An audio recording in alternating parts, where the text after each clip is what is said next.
Hello everyone, welcome back to our channel. ఆంధ్రప్రదేశ్లో doctor ఎన్టీఆర్హెచ్ఎస్ నుంచి neat యూజీటీఎస్ and BDS admissions కోసం counselling registration process అయితే start చేయడం జరిగింది. ఈ పర్టికులర్ వీడియోలో ఆన్లైన్ అప్లికేషన్ రిజిస్ట్రేషన్ ఎలా చేసుకోవాలనేది స్టెప్ బై స్టెప్ ఎక్స్ప్లెయిన్ చేస్తాను. మీరు ఈ వీడియో చూస్తూ మీ ఇంట్లోనే మీరు అప్లికేషన్ చేసుకోవచ్చు.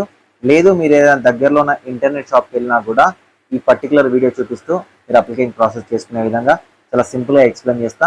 ముఖ్యంగా డెస్క్టాప్లో కానీ ల్యాప్టాప్లో కానీ చేయడానికి ట్రై చేయండి, మొబైల్లో చేయకండి. ఎలాంటి మిస్టేక్స్ చేయకండి. అండ్ ఎలాంటి మిస్టేక్స్ చేయకుండా ఎలా చేయాలో నేను చెప్తాను కాబట్టి వీడియోని ఎక్కడా స్కిప్ చేయకుండా చివరి దాకా చూడండి. చాలామంది వీడియో చూసి వెళ్ళిపోవడం కాదు, వీడియోని ఖచ్చితంగా లైక్ చేయండి, మీ ఫ్రెండ్స్కి షేర్ చేయండి. మీరు లైక్ చేస్తేనే నా వీడియోస్ మీకు నచ్చుతున్నాయా లేదా నాకు అర్థమవుతుంది అండ్ నాకు చాలా ఎంకరేజింగ్గా ఉంటుంది. డిస్క్రిప్షన్లో టెలిగ్రామ్ గ్రూప్ ఉంటుంది, టెలిగ్రామ్ ఛానల్ ఉంటుంది, నా ఇన్స్టాగ్రామ్ లింక్ ఉంటుంది, మీరు ఫాలో అవ్వచ్చు. వీడియోని షేర్ చేయండి, ఛానల్ని సబ్స్క్రైబ్ చేసుకోండి, పక్కన ఉన్న బెల్ బటన్ యాక్టివేట్ చేసుకోండి. నేను ఎలాంటి అప్డేట్ పెట్టినా కూడా అంటే ఎలాంటి వీడియో పెట్టినా కూడా మీకు నోటిఫికేషన్ వస్తుంది. ఇప్పటి నుంచి చాలా అంటే చాలా ఇంపార్టెంట్, మనకు కౌన్సిలింగ్ స్టేజ్లోకి మనం వెళ్తున్నాం కాబట్టి జాగ్రత్తగా ఏదైనా అప్డేట్ వస్తే ఫాలో అవడానికి అయితే ట్రై చేయండి. సార్ మాకు ఇప్పటి వరకు కౌన్సిలింగ్ మీద జీరో నాలెడ్జ్ ఉంది, ఆన్లైన్ అప్లికేషన్ అయిపోయింది కదా ఇంకేం కౌన్సిలింగ్ అని మీరు చాలా అనుకోవచ్చు. కౌన్సిలింగ్ ప్రాసెస్ అనేది కేవలం 10% మాత్రమే, రిమైనింగ్ 90% సినిమా అనేది ముందరే ఉంటుంది. సో వెబ్ ఆప్షన్స్ సంబంధించి కానీ లేకపోతే మాకు జీరో నాలెడ్జ్ ఉంది, రౌండ్ వైజ్ రూల్స్ కానీ ఇవేం తెలియట్లేదు అంటే మీరు విజన్ అప్డేట్ మెంటర్షిప్లో జాయిన్ అవ్వచ్చు. విజన్ అప్డేట్ మెంటర్షిప్లో జాయిన్ అవ్వాలంటే 7893947228 నెంబర్ ఏదైతే ఉందో ఈ నెంబర్కి వాట్సాప్లో మెసేజ్ చేయండి. ఆటోమేటిక్గా మీకు మెంటర్షిప్ డీటెయిల్స్తోని ఒక మెసేజ్ వస్తుంది. దాని ప్రకారం పేమెంట్ చేసి గూగుల్ ఫామ్ ఫిల్ చేయండి. గూగుల్ ఫామ్ ఫిల్ చేసిన వెంటనే మిమ్మల్ని వాట్సాప్ గ్రూప్కి యాడ్ చేస్తారు. అక్కడ నా పర్సనల్ నెంబర్ ఉంటుంది and vision update website access ఉంటుంది. మీకు కంప్లీట్గా కాలేజ్లో జాయిన్ అయినంత వరకు మీకు ఎలాంటి డౌట్ ఉన్నా, ఎలాంటి గైడెన్స్ కావాలనుకున్నా, వెబ్ ఆప్షన్ రిలేటెడ్ అయినా, అప్లికేషన్ రిలేటెడ్ అయినా అండ్ డైలీ అప్డేట్స్ కోసం వాట్సాప్ గ్రూప్ అయినా ప్రతిదీ మీకు అవైలబుల్గా ఉంటుంది. మీకు ఇంట్రెస్ట్ ఉంటే ఖచ్చితంగా జాయిన్ అవ్వడానికి ట్రై చేయండి. కాలేజ్లో జాయిన్ అయినంత వరకు కంప్లీట్గా గైడ్ చేసే బాధ్యత నేను తీసుకుంటాను. So first of all last year వరకు వెళ్ళకండి. ఎవరైతే అప్లికేషన్ చేయాలనుకున్నారో 16th August 2024 లోపల మీరు అప్లికేషన్ అయితే చేసుకోండి, ఓకేనా. సో అప్లికేషన్ చేసే ప్రతి ఒక్కరు కూడా ఫామ్స్లో న్యూ రిజిస్ట్రేషన్ దగ్గరికి వెళ్ళండి. ఇక్కడ మీకు కొన్ని ట్యాబ్లు యాడ్ అవుతూ ఉంటాయి. ఆ ట్యాబ్లు ఏంటి అనేది నేను ఫర్దర్గా వచ్చే అప్డేట్లో చెప్తాను. సో ఫస్ట్ మీరు ఎవరైతే అప్లికేషన్ చేయాలనుకున్న క్యాండిడేట్స్ ఉన్నారో ఎంబీబీఎస్ అండ్ బీడీఎస్ సంబంధించిన కాంపిటెంట్ అథారిటీ కోటా, మేనేజ్మెంట్ కోటాకి సపరేట్గా ఉంటుంది. ఎంబీబీఎస్ అండ్ బీడీఎస్ సంబంధించి సపరేట్ రిజిస్ట్రేషన్ కాదు, సింగిల్ రిజిస్ట్రేషన్. వెబ్ ఆప్షన్స్ సంబంధించి సపరేట్ వెబ్ ఆప్షన్ నోటిఫికేషన్ వస్తుంది, అప్పుడు నేను అప్డేట్ ఇస్తాను. ఎవరైతే రిజిస్ట్రేషన్ చేసుకోవాలనుకున్నారో ఇక్కడ వస్తున్న న్యూ రిజిస్ట్రేషన్ అనే ట్యాబ్ ఉంది కదా, సో ఈ న్యూ రిజిస్ట్రేషన్ క్లిక్ చేయండి. వన్స్ ఈ న్యూ రిజిస్ట్రేషన్ క్లిక్ చేసినట్లయితే ఈ విధంగా మీకు రిజిస్ట్రేషన్ డీటెయిల్స్ వస్తాయి. ఇక్కడ నీట్ హాల్ టికెట్ నెంబర్ని ఎంటర్ చేయండి, డేట్ ఆఫ్ బర్త్ని ఎంటర్ చేయండి, గెట్ డీటెయిల్స్ మీద క్లిక్ చేయండి. సో మనకు ఆంధ్రప్రదేశ్లో ఎలా ఉంటుందంటే compare to Telangana by default details వస్తూ ఉంటాయి. ఎన్టీఏ డాటాతోనే వీళ్ళు కంప్లీట్గా మ్యాచ్ చేస్తారనమాట. సో తెలంగాణలో అయితే డాటా ఎంటర్ చేయొచ్చు, కానీ ఆంధ్రప్రదేశ్లో డాటా ఎంటర్ చేయడానికి కొన్ని చోట్ల అవకాశం ఉండదు. నీట్ హాల్ టికెట్ని ఎంటర్ చేయాలి, డేట్ ఆఫ్ బర్త్ ఎంటర్ చేయాలి, గెట్ డీటెయిల్స్ మీద క్లిక్ చేయండి. వన్స్ మీరు గెట్ డీటెయిల్స్ మీద క్లిక్ చేసినట్లయితే ఇక్కడ యాజ్ పర్ నీట్ ఆటోమేటిక్గా నేమ్ వచ్చేస్తుంది. ఇక్కడ mobile number and email ID, ఇవి ఎన్టీఏ అప్లికేషన్లో ఇచ్చినవి కాదు, ప్రజెంట్ కొత్తవి కూడా ఇవ్వచ్చు. మీ దగ్గర ఏదైనా కొత్త మొబైల్ నంబర్ అండ్ కొత్త ఈమెయిల్ ఐడి ఉంటే ఇవ్వండి, వర్కింగ్లో ఉన్నవి మాత్రమే ఇవ్వండి for communication. OTPs and email ID ఏదైతుందో ఓటీపీ దీనికి కూడా అవే వస్తాయి కాబట్టి మీ దగ్గర valid mobile number, valid email ID ఇవ్వడానికి అయితే ట్రై చేయండి. నెక్స్ట్ చాలామంది స్టూడెంట్స్ ఉన్న డౌట్ ఏంటంటే పాస్వర్డ్ దగ్గర ఏం చేయాలి, ఈమెయిల్ పాస్వర్డ్ ఇవ్వాలా? ఈమెయిల్ పాస్వర్డ్ ఇవ్వడం కాదు, కొత్త పాస్వర్డ్ని మీరు క్రియేట్ చేసుకోవాలి, ఓకేనా. ఎందుకు అంటే మీ అప్లికేషన్కి ఈ పాస్వర్డ్ అనేది చాలా ఇంపార్టెంట్. సో కాబట్టి ఎలా, ఫర్ ఎగ్జాంపుల్ ఎలా క్రియేట్ చేసుకోవాలంటే ABC456 అనో లేకపోతే @ సింబల్ అనో, అంటే మీ నేము కొన్ని లెటర్స్ ఒక స్పెషల్ క్యారెక్టర్. ఎందుకు అలా అంటే ఎవరు మీ యొక్క డేటాని తీసుకోకుండా సెక్యూర్గా ఉండడం కోసం మీరే పాస్వర్డ్ని క్రియేట్ చేసుకోవాలి, ఓకేనా.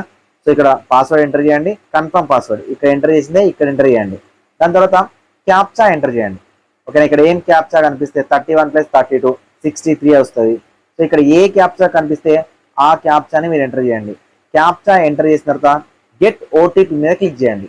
గెట్ ఓటీపీ మీద క్లిక్ చేసినట్లయితే మీ రిజిస్టర్ మొబైల్ నెంబర్ ఏదైతే ఉంటుందో దానికి ఓటీపీ వస్తుంది. సో మీ రిజిస్టర్ మొబైల్ నెంబర్కి ఓటీపీ వస్తుంది. నా దగ్గర ఏ స్టూడెంట్ డీటెయిల్స్ లేవు, సో నేను ఎవరిని అడగలేదు. ఒకవేళ అడిగిన తర్వాత ఇవ్వకపోతే బాగా అనిపిస్తుంది, అందుకే నేను ఎవరిని అడగలేదు. మాన్యువల్ ఏదైతే ఉందో ఆ మాన్యువల్లో ఉన్న డీటెయిల్స్ మీకు ఎక్స్ప్లెయిన్ చేస్తాను. చాలా క్లారిటీగా నేను ఒక పీడిఎఫ్ రెడీ చేసి పెట్టాను. ఎప్పుడైతే మీకు ఓటీపీ వస్తుందో ఈ విధంగా పేజ్ ఓపెన్ అవుతుంది. ఈ పేజ్లో ఓటీపీ అని ఉంది కదా, సో ఈ ఓటీపీ దగ్గర ఓకేనా, ఈ ఓటీపీ దగ్గర ఓటీపీ మొబైల్ నెంబర్కి వచ్చిన ఓటీపీని ఎంటర్ చేయండి. ఎంటర్ చేయగానే సబ్మిట్లోకి వెళ్తుందండి. సబ్మిట్ చేయండి. వన్స్ సబ్మిట్ చేయగానే మీకు లెఫ్ట్ సైడ్లో ఈ విధంగా వస్తుంది యూజర్ అలర్ట్ అంటూ యూజీ ఓకేనా, UG24CQ అంటూ సంథింగ్ ఒక నెంబర్తోని మీకు ఒక రిజిస్ట్రేషన్ నెంబర్ వస్తుంది. వన్స్ సబ్మిట్ చేయగానే మీకు ఒక రిజిస్ట్రేషన్ నెంబర్ అనేది వస్తుంది. ఆ రిజిస్ట్రేషన్ నెంబర్ని సేవ్ చేసుకొని పెట్టండి. ఆ రిజిస్ట్రేషన్ నెంబర్తో పాటు మీరు క్రియేట్ చేసుకున్న పాస్వర్డ్ ఏదైతే ఉందో మీ మొబైల్ నెంబర్కి మెసేజ్ వస్తుంది. ఆ మొబైల్ నెంబర్ని కూడా సేవ్ చేసుకొని పెట్టుకోండి. ఫర్దర్గా ఈ రిజిస్ట్రేషన్ నెంబర్ ఏదైతే ఉంటుందో ఇక్కడ ఒక పాపప్లో వచ్చే రిజిస్ట్రేషన్ నెంబర్ ఏదైతే ఉందో అది మాత్రమే మీరు లాగిన్ అవ్వడానికి, మీ అప్లికేషన్ ఫిల్ చేయడానికి యూజ్ అవుతుంది. చాలా చాలా చాలా చాలా ఇంపార్టెంట్. నెక్స్ట్ ఇక్కడ మీకు యూజర్ ఐడి రాగానే క్లిక్ హియర్ టు లాగిన్ మీద క్లిక్ చేయండి. ఓకేనా, క్లిక్ హియర్ టు లాగిన్ మీద క్లిక్ చేయగానే మీకు ఈ విధంగా నెక్స్ట్ పేజ్ ఓపెన్ అవుతుంది. ఈ పేజ్లో లెఫ్ట్ సైడ్లో లాగిన్ అనే ఒక లాక్ సింబల్ ఉంటుంది. ఓకేనా, ఇక్కడ లాక్ సింబల్ ఉంటుంది కదా, ఈ లాగిన్ మీద క్లిక్ చేయండి. లాగిన్ మీద క్లిక్ చేయగానే ఈ విధంగా పేజ్ ఓపెన్ అవుతుంది.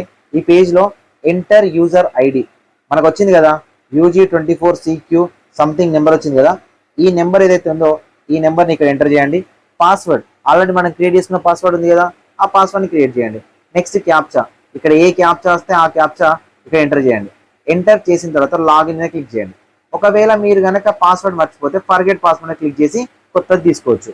అయితే లాగిన్ మీద క్లిక్ చేయండి. లాగిన్ మీద క్లిక్ చేయగానే మనకు ఈ విధంగా పేజ్ ఉంటుంది. ఈ పేజ్లో డాష్ బోర్డ్ మన అప్లికేషన్ ఉంటుంది, ఏమేమి కావాలో, సర్వీసెస్ అండ్ టికెట్. ఓకేనా, టికెట్ అంటే ఏంటంటే మీరు ఏదైనా మిస్టేక్ చేశారనుకోండి ఆన్లైన్ అప్లికేషన్లో, అప్పుడు టికెట్ రేజ్ అవుతుంది. ఓకే, అప్పుడు మీకు ఏదైనా టికెట్ రేజ్ అవుతే మీరు ఇక్కడ నుంచి చెక్ చేసుకోవచ్చు. అయితే టికెట్ రేజ్ అవ్వకుండానే మన అప్లికేషన్ ప్రాసెస్ కరెక్ట్ చేయాలి. సో సర్వీసెస్ మీద క్లిక్ చేసినట్లయితే application submission, know your application status, know your payment status, print provision application, reupload documents అని వస్తుంది. కానీ మనకి ఇక్కడ ఏది అవసరం లేదు. నెక్స్ట్ మనకు కావాల్సింది application submission. So application submission మీద క్లిక్ చేయండి. అప్లికేషన్ సబ్మిషన్ మీద క్లిక్ చేస్తే మనం 5 స్టెప్స్లో అప్లికేషన్ని కంప్లీట్ చేయాల్సి వస్తుంది. 1 personal details, 2 payment details, 3 local non local, చాలా చాలా చాలా చాలా important. Next special categories, next వచ్చేసరికి అప్లోడ్ డాక్యుమెంట్స్. ఓకేనా, ఇక్కడ ఈ స్పెషల్ కేటగిరీస్ ఉన్నాయి కదా, ఈ స్పెషల్ కేటగిరీస్ అనేవి మనం ఎన్సీసీ దగ్గర కానీ, ఫిజికల్ హ్యాండిక్యాప్డ్ దగ్గర కానీ, పిఎంసీ దగ్గర కానీ, ఆంగ్లో ఇండియన్ దగ్గర కానీ, స్కౌట్స్ అండ్ గైడ్ దగ్గర కానీ, ఒకవేళ కనుక మనము ఎస్ అని పెడితే మాత్రమే ఈ స్పెషల్ కేటగిరీస్ అనే సెక్షన్ మనకు వస్తుంది. లేదు అంటే ఈ సెక్షన్ అందరికీ ఎనేబుల్ అవ్వదు. ఓకేనా, డైరెక్ట్ మనం అప్లోడ్ డాక్యుమెంట్స్లోకి వెళ్తాం. నార్మల్ పీపుల్ అయితే, ఎవరైతే స్పెషల్ రిజర్వేషన్ యాక్సెప్ట్ చేశారో వాళ్ళకు మాత్రమే ఈ స్పెషల్ కేటగిరీస్లోకి వెళ్తుంది. వాళ్ళు అక్కడ ఏ ఇన్పుట్స్ అడుగుతారో ఆ ఇన్పుట్స్ని ఫిల్ చేస్తే సరిపోతుంది. ఇప్పుడు మనం పర్సనల్ డీటెయిల్స్ దగ్గర neat hall ticket number by default వస్తుంది, NEET rank card by default వస్తుంది, నీట్ స్కోర్ బై డిఫాల్ట్ వస్తుంది. So name as per neat by default వస్తుంది, date of birth by default, mother name father name కూడా by డిఫాల్టే వస్తుంది. Check చేసుకోవచ్చు, ఒకవేళ రాకపోతే enter చేయండి. Next section SSC equivalent. SSC board Andhra Pradesh board of intermediate ఎడ్యుకేషనా, Telangana board of intermediate ఎడ్యుకేషనా, అదర్సా, సిబిఎస్ఈనా, ఐసిఎస్సియా ఇచ్చేయండి. Next వచ్చేసరికి intermediate SSC hall ticket number. మీ యొక్క ఎస్ఎస్సి మెమో ఉంటుంది కదా మార్క్ షీట్లో, అందులో ఉంటుంది. Year and month of passing. Year అనేది పర్ఫెక్ట్గా ఉండాలి, కానీ మంత్ మార్చ్ పెట్టినా, ఏప్రిల్ పెట్టినా, మే పెట్టినా అంత పెద్ద ఫరక్ ఉండదు, ఏది ఇచ్చినా పర్లేదు. నెక్స్ట్ వచ్చేసరికి ఇంటర్మీడియట్ డీటెయిల్స్. ఇంటర్మీడియట్ బోర్డు కూడా board of intermediate education Andhra Pradesh, board of intermediate education తెలంగాణలా, లేకపోతే సిబిఎస్ఈనా, ఐసిఎస్సినా, అదర్ బోర్డా, ఏ బోర్డు అయితే ఆ బోర్డు అనేది ఇచ్చేయండి. Next intermediate hall ticket number enter చేయాలి. అది కూడా మీ యొక్క ఇంటర్ మెమో ఉంటుంది కదా, అందులో ఉన్న రూల్ నెంబర్ ఏదైతే ఉందో అది మీ ఇంటర్మీడియట్ యొక్క రూల్ నెంబర్. నెక్స్ట్ ఇయర్ అంటే మంత్ ఏది ఇచ్చినా పర్లేదు, ఇయర్ మాత్రం పర్ఫెక్ట్గా ఇవ్వండి. నెక్స్ట్ వచ్చేసరికి టోటల్ మార్క్స్. గ్రూప్ మార్క్స్ ఎంత అంటే 600 మార్కులు ఇంటర్మీడియట్ అయితే, అంటే board of intermediate education states అయితే. సో సెంట్రల్లో అయితే కొన్నిటికి సిబిఎస్ అయితే 400, ఐసిఎస్సి అయితే కొన్ని మార్కులు 300 ఇలా ఉన్నట్టున్నాయి. అవి మీరు టోటల్ గ్రూప్ మార్క్స్ అయితే రాయాల్సి ఉంటుంది. అండ్ దాంట్లో మీరు సెక్యూర్ చేసిన మార్కులు ఇక్కడ చాలా మందికి అన్న ఎలా రాయాలి, ఫర్ ఎగ్జాంపుల్ నాకు 950 మార్క్స్ వచ్చినాయండి, ఓకేనా, 950 మార్క్స్ మైనస్ 2 ఇంటూ, ఓకేనా, సారీ 2 ఇంటూ అనే పర్లేదు, 950 మార్క్స్ మైనస్ నాకు ఫస్ట్ ఇయర్లో వచ్చినాయి సాంస్క్రిట్ మార్క్స్, సెకండ్ ఇయర్లో వచ్చిన సాంస్క్రిట్ మార్క్స్, అండ్ ఫస్ట్ ఇయర్లో వచ్చిన ఇంగ్లీష్ మార్క్స్, అండ్ సెకండ్ ఇయర్లో వచ్చిన ఇంగ్లీష్ మార్క్స్. ఈ 4 ఇంటూ 90 ఏదైతే ఉందో ఈ 950లోకి వెళ్ళి తీసేస్తే వచ్చే మార్కులే మీ గ్రూప్ మార్క్స్. అవి ఎంటర్ చేయండి, అవి మిస్టేక్ చేసినా పెద్ద ప్రాబ్లం లేదు, ఓకేనా. ఇంటర్మీడియట్ పర్సెంటేజ్ అనేది ఆటోమేటిక్గా మీకు వచ్చేస్తుంది. Next personal details, name as per intermediate లెవెల్లో ఎలా ఉందో ఎంటర్ చేయండి, జెండర్ మేల్ ఆర్ ఫీమేల్ రాయండి, మొబైల్ నెంబర్ ఆటోమేటిక్గా వచ్చేస్తుంది. అండ్ ఆల్టర్నేట్ మొబైల్ నెంబర్ అనేది ఏదైనా ఆల్టర్నేట్ మొబైల్ నెంబర్ ఎంటర్ చేయండి, ఆధార్ నెంబర్ ఇచ్చేసేయండి, ఈమెయిల్ ఐడి ఇచ్చేసేయండి. సోషల్ స్టేటస్ సర్టిఫికేట్, చాలా మందికి ఓసీనా ఓబీసీనా అని తెలియక మీరు ఎన్టీ అప్లికేషన్లో రాంగ్ చేసి ఉంటారు, దాన్ని ఇప్పుడు మీరు మార్చుకోవచ్చు. సో మీరు బీసీఏనా, బీసీబీనా, సీనా, డీనా, ఈనా, ఎస్సీనా, ఎస్టీనా, ఓసీనా అనేది మెన్షన్ చేయండి. ఒకవేళ మీరు బీసీ, ఎస్సీ, ఎస్టీ అయితే ఇక్కడ caste certificate issued by MRO, ఓకేనా, ఎంఆర్ఓ లేదా తహసీల్దార్ అని వస్తుంది, అది పెట్టేసేయండి. క్యాస్ట్ సర్టిఫికేట్ నెంబర్, ఈ క్యాస్ట్ సర్టిఫికేట్ నెంబర్ అనేది మీ దగ్గర క్యాస్ట్ ఉంటుంది కదా, ఇక్కడ ఒక రైట్ సైడ్ లో బార్ కోడ్ ఉంటుంది, ఆ బార్ కోడ్ కింద ఉంటుంది, అది రాసేయండి. నెక్స్ట్ మైనారిటీ, బీసీ క్యాండిడేట్స్ కానీ ఓసీలో మైనారిటీ ఉంటే ఎస్ అని పెట్టారనుకోండి మైనారిటీ సర్టిఫికేట్ అప్లోడ్ చేయాలి. నో అని పెట్టారనుకోండి, నార్మల్ పీపుల్ అయితే నో అని పెట్టేసేయండి, మైనారిటీ వాళ్ళైతే ఎస్ అని పెట్టేసేయండి. Caste sub category, caste sub category అంటే ఫర్ ఎగ్జాంపుల్ బీసీఏ అనుకోండి, కళింగ అని ఉంటుంది కదా, సో ఈ కళింగ అని మెన్షన్ చేయండి, ఓకేనా. బీసీబీ అనుకోండి, గౌడ ఉంటే గౌడ అని మెన్షన్ చేయండి. బీసీడీ అనుకోండి, మున్నూరు కాపు అయితే మున్నూరు కాపు, తూర్పు కాపు అయితే తూర్పు కాపు, ఇలా మెన్షన్ చేయండి. సో మీ క్యాస్ట్ ఓసీ అయితే బ్రాహ్మణేనా, రెడ్డినా, లేకపోతే ఏంటి అనేది ఇక్కడ సబ్ కేటగిరీ అనేది మెన్షన్ చేయండి. నెక్స్ట్ క్యాస్ట్ సర్టిఫికేట్ డిస్టిక్, ఏ డిస్టిక్ మీది, ఏ డిస్టిక్లో ఎంఆర్ఓ మీకు ఇచ్చారనేది రాయండి. నెక్స్ట్ ఇన్కమ్, అబౌవ్ 2 lakhs ఉందా, బిలో 2 lakhs ఉందా. అబౌవ్ 2 lakhs ఉందనుకోండి ఇన్కమ్ సర్టిఫికేట్ అవసరం లేదు, బిలో 2 lakhs ఉంటే ఇన్కమ్ సర్టిఫికేట్ అనేది కావాలి. దాంతోపాటు సిటిజన్షిప్ ఇండియన్ ఇచ్చేసేయండి. కొంతమంది పిఐఓ క్యాండిడేట్ కానీ ఓసీఐ క్యాండిడేట్స్ ఉంటారు, వాళ్ళు ఓసీఐ కానీ పిఐఓ కానీ ఇవ్వాలి. ఎన్ఆర్ఐ క్యాండిడేట్స్ ఎవరైతే ఉన్నారో వాళ్ళు కంప్లీట్లీ నాట్ ఎలిజిబుల్ ఈ సీట్లకి. Next date of issue of OCI card కానీ పిఐఓ కార్డు కానీ ఇది వాళ్ళకి మాత్రమే, ఎన్ఆర్ఐలో పిఐఓ ఓసీఐ క్యాండిడేట్స్ ఉంటారో వాళ్ళకి మాత్రమే, కంప్లీట్ ఇండియన్ వాళ్ళకి ఇది అవసరం లేదు. ఆంగ్లో ఇండియన్ ఎస్ఆర్నో ఇవ్వండి, అండ్ పీడబ్ల్యూడీ క్యాండిడేట్ ఎస్ఆర్నో ఇవ్వండి. అదేవిధంగా పీడబ్ల్యూడీ సర్టిఫికేట్ ఇష్యూడ్ బై ఎవరు ఇచ్చారు, పీడబ్ల్యూడీ సర్టిఫికేట్ నెంబర్ ఏంటి, ఓకేనా, ఇది ఇవ్వండి. దాని తర్వాత డిజబిలిటీ సర్టిఫికేట్ ఏంటి అనేది ఇవ్వండి. సో పీడబ్ల్యూడీ అయితే పీడబ్ల్యూడీ సర్టిఫికేట్ నెంబర్ ఎవరు ఇష్యూ చేశారు అండ్ సర్టిఫికేట్ నెంబర్, డిజబిలిటీ ఇవి ఇచ్చేసేయండి. నెక్స్ట్ రెసిడెన్షియల్ అడ్రస్ అండి, ఇది ఏమి ఇచ్చినా పర్లేదు, ఆధార్ కార్డులో ఉందా ఇవ్వాలని అయితే ఇక్కడ లేదు, ఎందుకంటే ఇది ఓన్లీ ఫర్ కమ్యూనికేషన్, ఏది ఇచ్చినా పర్లేదు. Next save and continue click చేయండి. వన్స్ ఇక్కడ కంప్లీట్ అయిపోగానే సేవ్ అండ్ కంటిన్యూ క్లిక్ చేస్తే డైరెక్ట్ మనకు పేమెంట్ సెక్షన్లోకి వెళ్తుంది, ఓకేనా. పేమెంట్ సెక్షన్ ఈ విధంగా ఉంటుంది. లెఫ్ట్ సైడ్లో net banking, HDFC, ICICI, other bank, debit card, credit card, ఏదో ఒక పేమెంట్ సెక్షన్ క్లిక్ చేయండి. ఏదో ఒక పేమెంట్ సెక్షన్ క్లిక్ చేస్తే ఫర్ ఎగ్జాంపుల్ డెబిట్ కార్డ్ అనుకోండి, డెబిట్ కార్డ్ డీటెయిల్స్ ఎంటర్ చేయండి. ఎంటర్ చేసి పే నౌ మీద క్లిక్ చేయండి. పే నౌ మీద క్లిక్ చేస్తే మీ మొబైల్ నెంబర్కి ఓటీపీ వస్తుంది బ్యాంక్ నుంచి, ఆ ఎంటర్ చేయండి. అది ఎంటర్ చేయగానే ఈ విధంగా ఫీజు రిసిప్ట్ వస్తుందండి మనకు, ఓకేనా.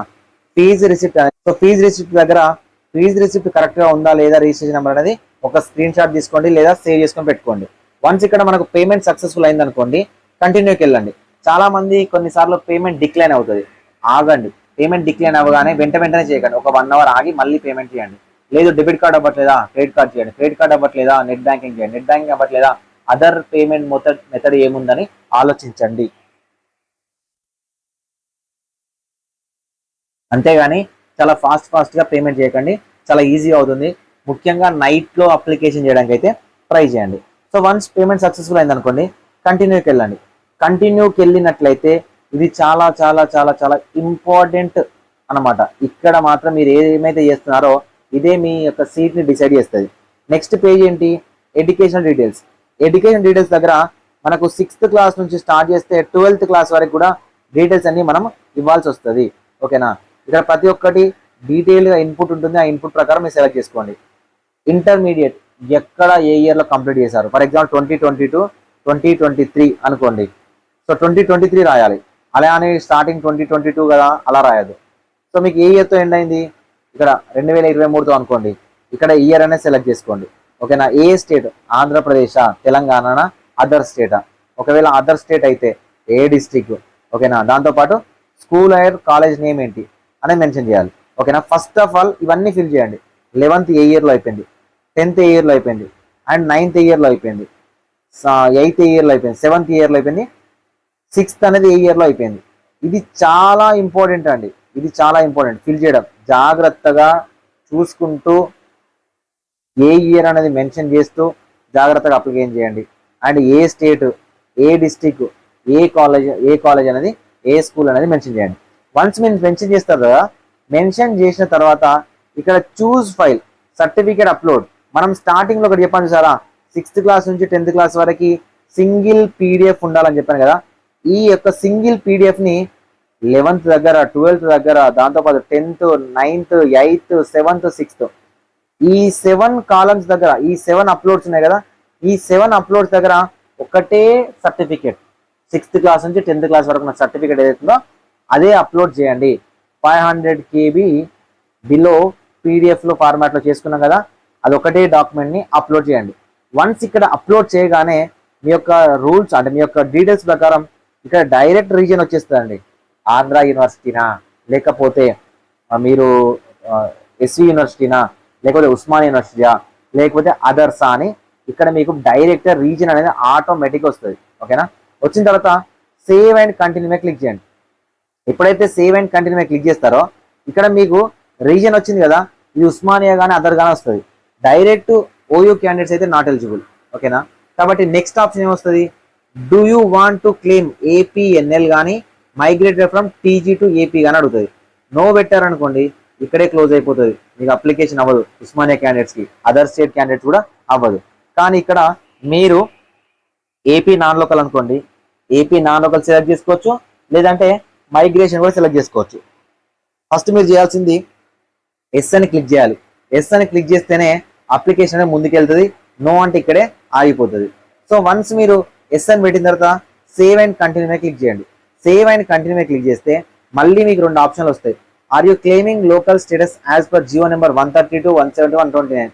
సో మీరు ఇలా క్లెయిమ్ చేస్తున్నారా నాన్ లోకల్ని, అంటే లోకల్ని, ఓకే, లోకల్ని ఇలా క్లెయిమ్ చేస్తున్నారా, లేదు ఏపీ నాన్ లోకల్ స్టేటస్ని క్లెయిమ్ చేస్తున్నారా అనేది మీకు 2 ఆప్షన్లు అడుగుతుంది. ఫర్ ఎగ్జాంపుల్ ఇప్పుడు are you claiming local status as per GO number 132 అనుకోండి, ఇది టిక్ చేయండి. ఓకేనా, ఇది టిక్ చేసి సేవ్ అండ్ కంటిన్యూ క్లిక్ చేయండి. కంటిన్యూ క్లిక్ చేస్తే మీకు ఇలా ఆప్షన్ వస్తుంది, local certificate issued by MRO, local status certificate number ఏంటి, అండ్ డిస్ట్రిక్ట్ మైగ్రేటెడ్. ఇక్కడ డాటా ఎంటర్ చేయగానే ఆటోమేటిక్గా రీజన్ వస్తుందండి మళ్ళీ. ఓకేనా, ఆటోమేటిక్గా రీజన్ వస్తుంది. ఎవరికి, లోకల్ స్టేటస్ కోసం రీజన్ వస్తుంది. ఈ రీజన్ కరెక్ట్ ఉందా లేదా చెక్ చేసుకొని సేవ్ అండ్ కంటిన్యూ క్లిక్ చేయండి. ప్రతి పేజ్లో మీరు సేవ్ అండ్ కంటిన్యూ అనేది ఖచ్చితంగా చేయాల్సి ఉంటుంది. సో నెక్స్ట్ ఏంటి, ఫర్ ఎగ్జాంపుల్ నేను మైగ్రేషన్ క్యాండిడేట్ కాదు, నాకు ఏపీ నాన్ లోకల్ స్టేటస్ కావాలి. కాబట్టి ఇక్కడ నేను are you claiming AP non local అంటే దీని మీద క్లిక్ చేస్తా ఉన్నా. దీని మీద క్లిక్ చేసినట్లయితే మీరు స్టూడెంట్ ఎవరైతే ఉన్నారో మీరు మీ పేరెంట్కి సంబంధించిన 10 ఇయర్స్ స్టడీ సర్టిఫికేట్స్ అన్న ప్రొడ్యూస్ చేయొచ్చు, 10 years రెసిడెంట్ సర్టిఫికేట్ అయినా ప్రొడ్యూస్ చేయొచ్చు. 10 years రెసిడెంట్ డాక్యుమెంట్ కాకుండా స్టడీ సర్టిఫికేట్ ప్రొడ్యూస్ చేయాలనుకుంటే చూస్ ఫైల్ మీద క్లిక్ చేయండి. ఓకేనా, కొన్నిసార్లు ఎన్టీఆర్హెచ్ఎస్ వాళ్ళు రెసిడెంట్ డాక్యుమెంట్తో పాటు స్టూడెంట్ పేరెంట్కి సంబంధించిన స్టడీ సర్టిఫికేట్ కూడా అడుగుతారు. ఎందుకు అంటే నేను చూస్తూ ఉన్నాను చాలా ఇయర్స్ నుంచి, కొన్నిసార్లు వస్తుంది, టికెట్ రైజ్ అవుతుంది, రెసిడెంట్ సర్టిఫికేట్ ప్రొడ్యూస్ చేయాలి, స్టడీ సర్టిఫికేట్ ప్రొడ్యూస్ చేయాలి. కానీ ఇక్కడ వాళ్ళు అడుగుతుంది ఏంటంటే ఆర్ అని క్లారిటీగా మెన్షన్ చేశారు. ఒకవేళ స్టూడెంట్ యొక్క పేరెంట్స్ ఎవరైతే ఉన్నారో వాళ్ళు కనుక సంబంధించిన రెసిడెంట్ సర్టిఫికేట్ అనేది ప్రొవైడ్ చేయొచ్చు. ఇక్కడ చూస్ ఫైల్ మీద క్లిక్ చేసి మీ యొక్క ల్యాప్టాప్లోకి వెళ్ళి గ్యాలరీగా ఫైల్లోకి వెళ్ళి చూసుకొని ఇక్కడ అప్లోడ్ చేయొచ్చు. లేదనుకుంటే ఎంప్లాయ్మెంట్ లిస్ట్లో గవర్నమెంట్ కానీ సెమీ గవర్నమెంట్ కానీ సెంట్రల్ గవర్నమెంట్ కానీ పనిచేస్తూ ఉన్నారో వాళ్ళ యొక్క ఎంప్లాయ్మెంట్ డాక్యుమెంట్ అప్లోడ్ చేయొచ్చు. లేదనుకుంటే పేరెంట్స్కి సంబంధించిన 10 years ప్రూఫ్ అనేది సబ్మిట్ చేయొచ్చు. ఓకేనా, వన్స్ మీరు ఇక్కడ ఏదో ఒక డాక్యుమెంట్ సబ్మిట్ చేయగానే మీకు final reason AP non local అని వస్తుంది. చాలా పక్కడ్బందీగా సాఫ్ట్వేర్ డిజైన్ చేశారు. 2023 వరకు చాలా ప్రాబ్లమ్ని ఫేస్ చేయాల్సి వచ్చింది ప్రీవియస్ వెబ్సైట్స్లో. కాబట్టి ఇప్పుడు చాలా క్లియర్గా ఉంది. సో అక్కడ క్లియర్ చేయగానే సేవ్ అండ్ కంటిన్యూ క్లిక్ చేయాలి. ఒకవేళ మీరు ఫిజికల్లీ హ్యాండిక్యాప్డో, క్యాపో, లేకపోతే పిఎంసీనో, లేకపోతే ఆంగ్లో ఇండియనో అయినట్లయితే మీకు ఇంకొక పేజ్ ఓపెన్ అవుతుంది. అక్కడ ఫిల్ చేసినట్లయితే డైరెక్ట్ సర్టిఫికెట్లోకి వెళ్తుంది. సో ఇక్కడ నేను ఫిల్ చేస్తున్నప్పుడు నేను జనరల్ క్యాండిడేట్నే కాబట్టి నాకు ఆ డాటా అంతా అవసరం లేదు. నేను ఎప్పుడైతే సేవ్ అండ్ కంటిన్యూ క్లిక్ చేస్తానో డైరెక్ట్గా నాకు అప్లోడ్ డాక్యుమెంట్ సెక్షన్లోకి వెళ్తుంది. ఇక్కడ మనం అప్లోడ్ చేయాల్సిన డాక్యుమెంట్ ఏంటంటే SSC marks memo, intermediate marks memo, intermediate TC, OC వాళ్ళకి లేకుండా బీసీ, ఎస్సీ, ఎస్టీ వాళ్ళు చేయాలి. And NEET rank card, caste certificate, parental income, అదేవిధంగా Anglo Indian certificate, Aadhaar card అయితే Aadhaar card certificate, physical handicapped అయితే ఫిజికల్ హ్యాండిక్యాప్డ్ సర్టిఫికేట్, అదేవిధంగా Indian overseas certificate, so దాంతోపాటు NCC అయితే NCC certificate, so scouts and guides అయితే scouts and guide certificate. ఈ certificates అన్నీ కూడా మీరు ఆల్రెడీ సేవ్ చేసుకొని పెట్టుకుంటారు కాబట్టి ఇక్కడ ఫైల్ చూజన్లోకి వెళ్ళి, ఓకేనా, చూజన్ ఫైల్లోకి వెళ్ళి క్లిక్ చేసి ఇక్కడ మీ యొక్క ఫైల్ అన్ని అప్లోడ్ చేయాల్సి వస్తుంది. ఓకేనా, వన్స్ అప్లోడ్ అయిన తర్వాత సేవ్ డాక్యుమెంట్స్ మీద క్లిక్ చేయండి. సేవ్ డాక్యుమెంట్స్ మీద క్లిక్ చేసినట్లయితే నెక్స్ట్ పేజ్ వచ్చేసరికి మీ యొక్క అప్లికేషన్ సంబంధించిన ప్రివ్యూ ఓపెన్ అవుతుంది. ఓకేనా, ఇందులో చెక్ చేసుకోండి name, details, address, roll numbers, SSC, inter, marks అవన్నీ కరెక్ట్గా ఉన్నాయా లేవా, దాంతోపాటు 6th క్లాస్ నుంచి 12th క్లాస్ వరకు డేటా కరెక్ట్గా ఉందా లేదా, దాంతోపాటు ఎనీ స్పెషల్ రిజర్వేషన్ ఉందా లేదా, అండ్ దాంతోపాటు అప్లోడ్ డాక్యుమెంట్స్ మీరు ఏమేమి డాక్యుమెంట్స్ అప్లోడ్ చేశారో వచ్చిందా లేదా అని చూసి ఫైనల్ సేవ్ అండ్ సబ్మిట్ మీద క్లిక్ చేయండి. లేదు మీరు ఎడిట్ చేసుకోవాలి, క్యాన్సిల్ మీద క్లిక్ చేయండి. ప్రీవియస్కి వెళ్తుంది, డేటా సేవ్ చేసుకోవచ్చు. లేదు ఏ మిస్టేక్స్ లేవు, ఫైనల్ సబ్మిట్ మీద క్లిక్ చేయండి. ఫైనల్ సబ్మిట్ మీద క్లిక్ చేయగానే మీకు ఈ విధంగా పాపప్ వస్తుంది. Are you sure want to submit the application, yes or cancel. Cancel మీద క్లిక్ చేస్తే బ్యాక్ వెళ్తారు. ఓకే మీద క్లిక్ చేస్తే అప్లికేషన్ అనేది సబ్మిట్ అయిపోతుంది. ఓకేనా, సబ్మిట్ అయిపోయిన తర్వాత ఈ విధంగా పేజ్ ఓపెన్ అవుతుంది. ఈ పేజ్లో know your payment status, payment ఒకవేళ మీరు ముందే చేస్తే పేమెంట్ సక్సెస్ అయిందా లేదా తెలుసుకోవడానికి ఏమో నో యువర్ పేమెంట్ స్టేటస్. అదేవిధంగా వన్స్ మీ యొక్క అప్లికేషన్ సక్సెస్ అయిన తర్వాత know your application status, UG24CQ and something number వస్తుంది కదా, దాన్ని ఎంటర్ చేసి మీ యొక్క అప్లికేషన్ని మీరు చెక్ చేసుకోవచ్చు. So print provisional application, PVR form అంటారు, ప్రొవిజనల్ వెరిఫికేషన్ రిపోర్ట్ అంటారు. సో మీరు అప్లికేషన్ చేసి మీ యొక్క అప్లికేషన్ అనేది సక్సెస్ అయినట్లయితే మీ యొక్క ప్రింట్ ప్రొవిజనల్ అప్లికేషన్ ఏదైతే ఉందో దాన్ని మీరు డౌన్లోడ్ చేసుకొని పెట్టుకోవాలి. అండ్ ఒకవేళ మీకు ఏమైనా మిస్టేక్స్ ఉన్నాయనుకోండి, రీఅప్లోడ్ డాక్యుమెంట్స్ అని టికెట్ రేజ్ అవుతుంది. ఓకేనా, ఇక్కడ డీటెయిల్స్ అనేవి మీరు మళ్ళీ అప్లోడ్ చేస్తే మీ యొక్క అప్లికేషన్ అనేది సక్సెస్ అవుతుంది. ఇది ఆంధ్రప్రదేశ్ సంబంధించిన ఆన్లైన్ రిజిస్ట్రేషన్ ప్రాసెస్. సో ఈ వీడియో చూస్తూ మీరు అప్లికేషన్ చేసుకోవచ్చు. దీంట్లో మిస్ అయింది ఓన్లీ స్పెషల్ రిజర్వేషన్ సంబంధించి మేబీ మిస్ అయి ఉంటాను, అది కూడా మీకు ఎవరైనా స్టూడెంట్స్ అడిగితే చెప్పడానికి అయితే ట్రై చేస్తాను. సో వీడియోని ఖచ్చితంగా లైక్ చేయండి, షేర్ చేయండి. సో మీకు అర్థమవుతుంది. మీరు ఏ ఇంటర్నెట్ షాప్కి వెళ్ళినా మీరు ఈ వీడియో చూసిన తర్వాత అప్లికేషన్ ప్రాసెస్ అనేది చాలా నీట్గా మీరు అప్లై చేయొచ్చు. ఇన్పుట్స్ అన్ని గవర్నమెంట్ వెబ్సైట్లోనే ఉంటాయి కాబట్టి, సో మనం చూసే వెబ్సైట్ ఏదైతే అందులోనే ఉంటాయి కాబట్టి చాలా ఈజీగా అప్లికేషన్ చేయండి. మిస్టేక్స్ లేకుండా చేయండి, మిస్టేక్స్ చేసి బాధపడకండి. ఎవరైనా మెంటర్షిప్ జాయిన్ అవ్వాలనుకుంటే 7893947228 నెంబర్ని వాట్సాప్లో కాంటాక్ట్ అవ్వండి. Thank you for watching this video.